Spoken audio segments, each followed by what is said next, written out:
Hello and welcome to Today in Brevard Sports. I'm Lee Nessel. And I'm Ryan McCallum.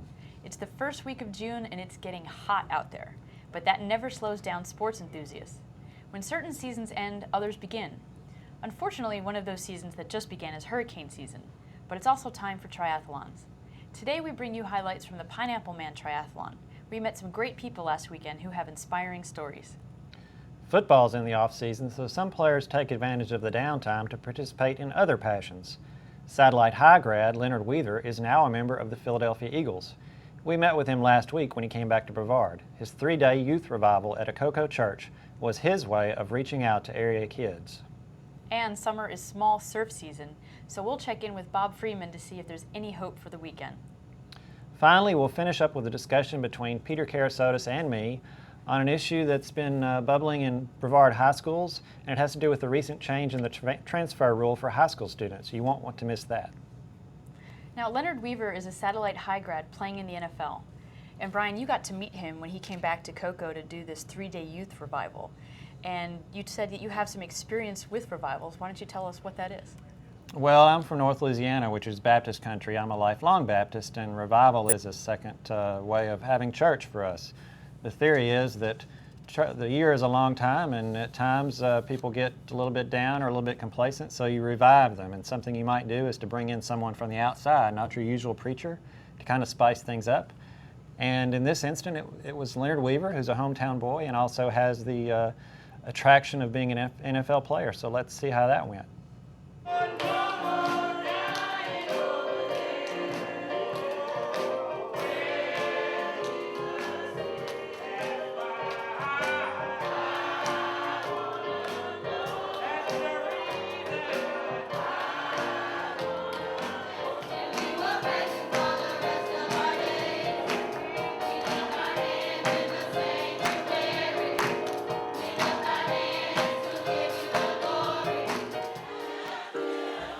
Hallelujah. Somebody lift his name up right now. Just give God some glory right now. I'm telling you, I don't know what you've been through, but I know a God who brought me from way back until now. I know a God who lifted me up out of situations and brought me till now. Somebody lift his name on high. You're talking about the greatest name you can ever call on. The name of Jesus. The name that can change sickness, the name that can heal people. The blood of Jesus, something about the name of Jesus. Give you anything you demand. The name of Jesus is something sweet about that name. Something about the name Jesus. That little 7th grade boy that used to walk in that math class didn't quite have Jesus at the time, but if you look at his life now, look what God can do. I think that now is a generation of kids that are pretty radical out there, and if they're going to be radical for somebody, I would prefer them be radical for Christ and not for the other team. This is Leonard's first year with the Eagles, and he talked recently about joining his new team. You know what, it's been quite an adjustment, man. It's been kind of fun. Been able to click right into the offense because it's pretty much the same. Been able to allow my talent to kind of shine a little bit, you know, and kind of go through that veteran move. But it's been great, man, being with Westbrook, seeing them out there, Donovan, and all the guys that are out there, and watching that big offensive line we got, man. It's been awesome. Everybody, you know, I've said my background over and over again. You know, coming from the small school, small town, not being known, you know, not having a chance, and being able to work my way up. And I just take life every day for the fullest, man. You don't have time to live life at a week at a time, but you got to live it every second that you can. So I try to enjoy it, man, and let people know that it's fun, man. You know, I enjoy what I do. You know, it's interesting. Leonard told me that he actually believes there are better athletes than him who could be in his spot, but God put him in the NFL to have a platform for his ministry. Now that he's gone from Seattle to Philadelphia, it's a bigger media market. He's going to be playing with Donovan McNabb, as he had mentioned. Be interesting to see if his platform gets bigger and that helps his ministry expand. He seems like a very humble guy. He is. I think he's very well suited to this because he doesn't have that athlete's special, I don't know, where he can't relate to people, and I think that really helps him with kids. He'll have to wait to see, though, how his ministry expands because he has to report to camp. Yes, he does. And as I understand it, you are in a similar situation. Yes, actually Monday I will be joining the Cocoa Beach football team for their summer conditioning program. This is something I've thought about for probably 3 years now. And I was talking to Coach Tony Piccolo of Cocoa Beach, and I found out that the program they offer is open to all student athletes at the school, girls and boys, but it's usually just the football team that partakes. But I'm certainly not the first female to join the boys in the weight room and on the field.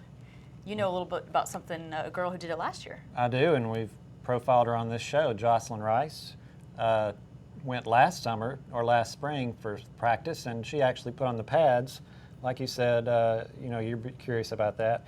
And what's interesting is that she said she did it for the reason of wanting to work out with the guys, and what worked out is that she won a state championship in the discus, so it'll be interesting to see whether you get similar boosts in your workout. It worked for her.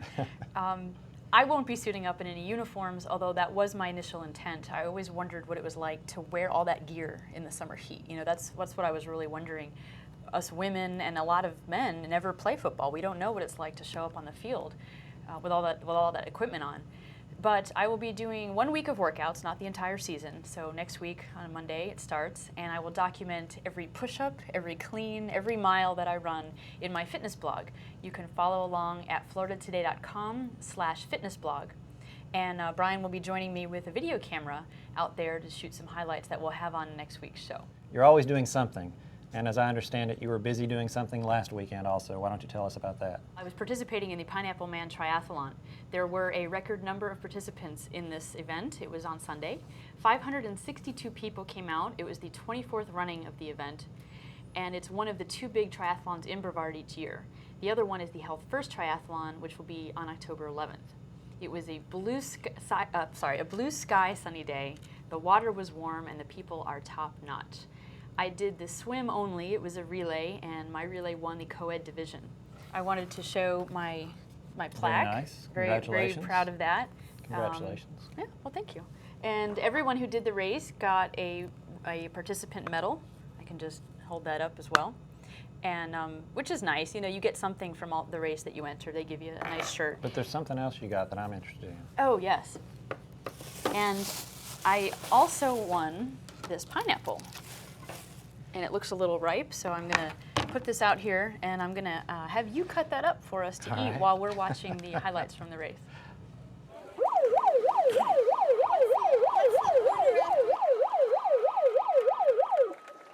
Good luck, guys. Good luck.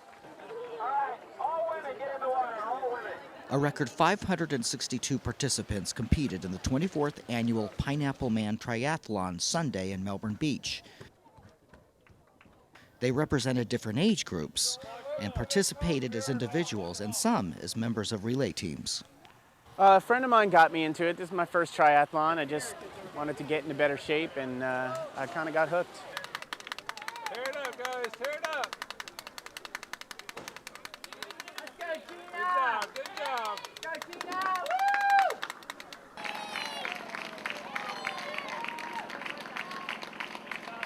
It was relieving to know that it was over. I saw Kevin behind me, so I knew he was coming on strong. So I just wanted to get across the finish line in front of him. So it was good, perfect. I was glad to get across the line in front of him. So tried to get in this because it's a great distance. I mean, it's a little bit longer than a normal sprint. You got a 1/3 of a mile swim, a 15 bike, and a 3.3 run, as opposed to a 1/4 and a 10-mile bike and a 3-mile run. So a little bit longer distance is always nice to do.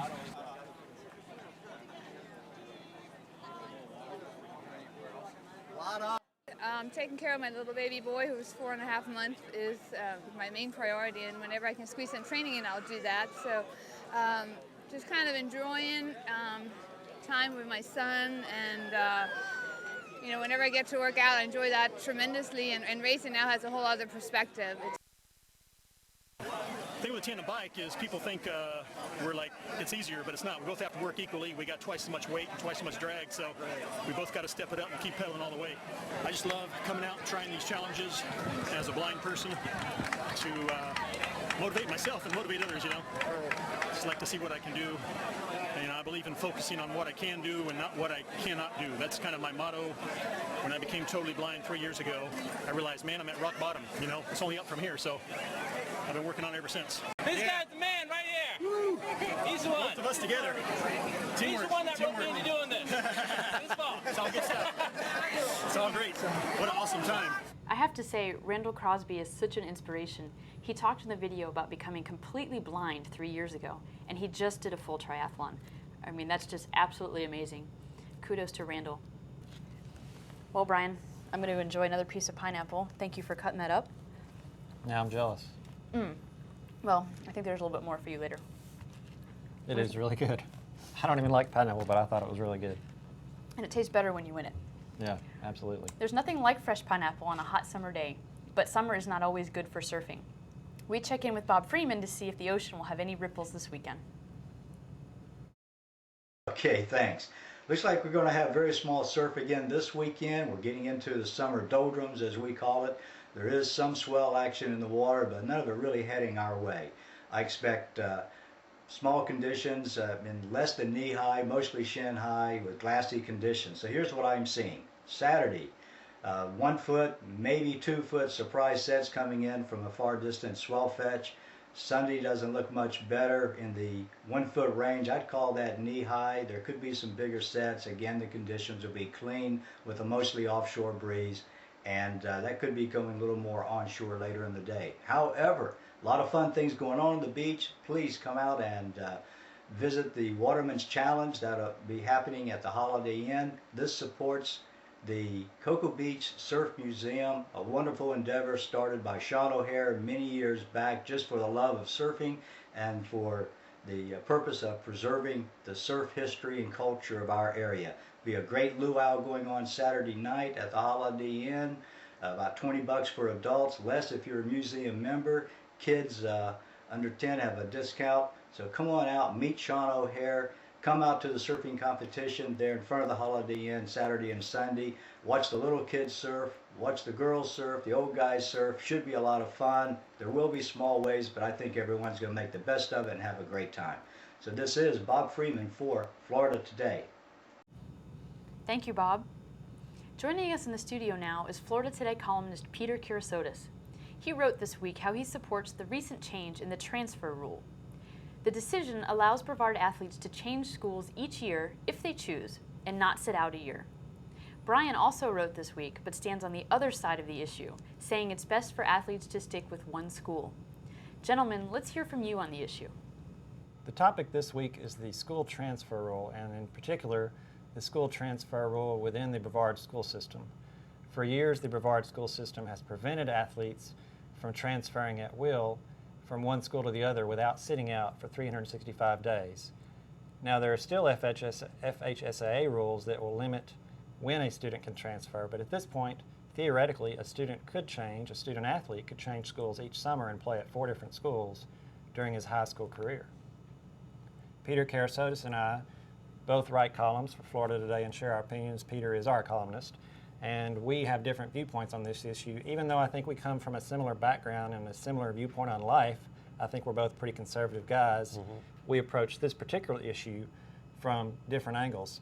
My theory is that, of course, I went to a high school that didn't have varsity sports, and I was preached to by my dad about, I don't care what happens outside the classroom, but of course, short of anything illegal, Right. But within the classroom, you better take care of your business. And I think it's sad that we have to do this, but I think there are so many parents these days that are more interested in what their kid is doing in sports and the theory that they might be able to get a college scholarship, that they push their kids in that direction, and then years later they may be in life without the kind of education they need.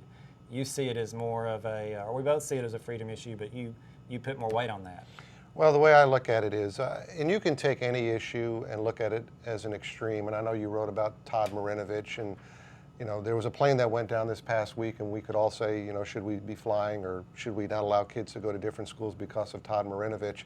So I think we really need to, kind of look at the middle area, not the extremes. And I think as far as the middle area goes, sports are important. Yes, it's an extracurricular activity, but I don't think if a child decides that he wants to leave X high school in Brevard County and go to Y high school in Brevard County, that he's not going to get an education. He's still going to get an education.